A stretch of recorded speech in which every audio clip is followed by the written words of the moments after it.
Hi there everyone, it is currently the 14th of October 2011, and as we look across the Western Pacific today, several areas that we continue to watch. First, we're looking at the strong area of low pressure moving across Korea today, basically extending off of an occlusion that's centered over eastern China, but mainly the newly developing low off of this is going to be bringing some high winds along here towards the Ryukyu Islands, and some pretty heavy rain showers all across the Japan here tonight and then into tomorrow, throughout the day on Saturday actually, and then we also have our tropical depression Banyan or Ramon here down here in the South China Sea, really disrupted due to an abundant amount of wind shear actually coming in with this area of low pressure, and that's excessively disrupted right now. It's being an erratic storm. Really, the track is overall disorganized, but if we zoom in on this storm, actually you can see all in all it's exceptionally disorganized at this time. So there is some banding still coming in from the south. You see some of this inflow coming in here. You actually could follow some of these lines, for example this one right in here.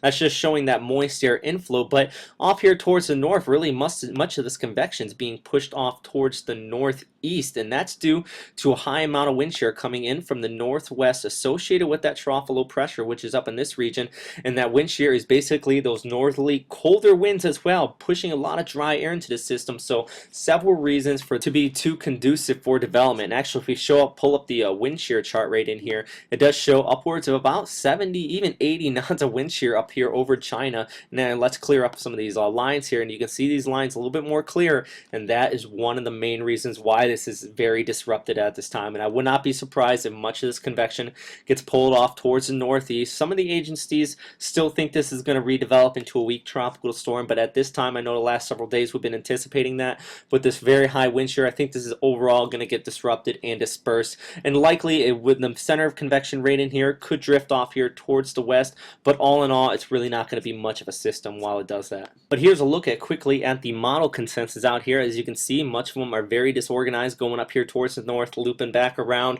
Really, that's just showing that the steering flow out there is really disorganized, or really not apparent after that trough moves off towards the northeast. What that means is that it could potentially redevelop into a system, but as stated here, if it does start to drift off here towards the west, I really do think it's going to kind of get really disrupted and lose overall its intensity. So what does that mean? Well, pretty good news here for Vietnam. You're not going to be seeing a landfalling tropical storm or a tropical depression as we've been kind of fearing that would happen. Instead, you might see some monsoonal flow move onshore with this system, or the remnants of it. Actually, you can kind of see here, if we look out towards Sunday, you see some of that flow going off towards the west. This is from the GFS map here.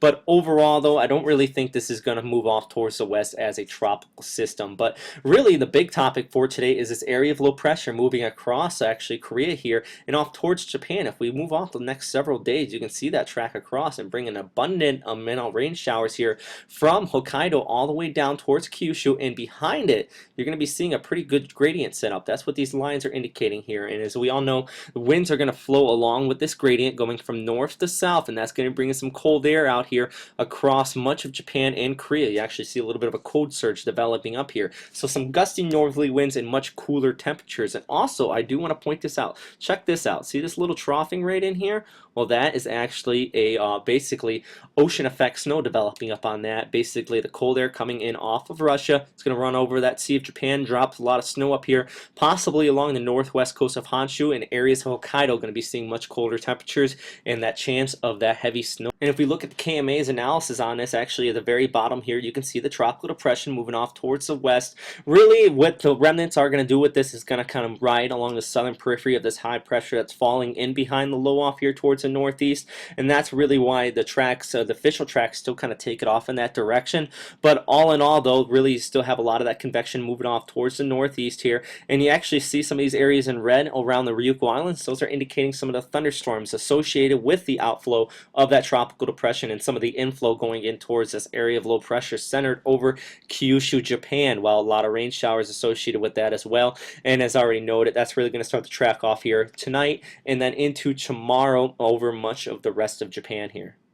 So with that said, that is all for right now, everybody. Thanks again for listening here to westernpacificweather.com for your weather updates. If you have any questions, comments, or suggestions, as always, please post them in the comment box below. They're always appreciated, and always looking for newer and better ways to make these video updates and the site overall better. But thanks again for listening, everybody. Have a great day, and as always, stay safe out there.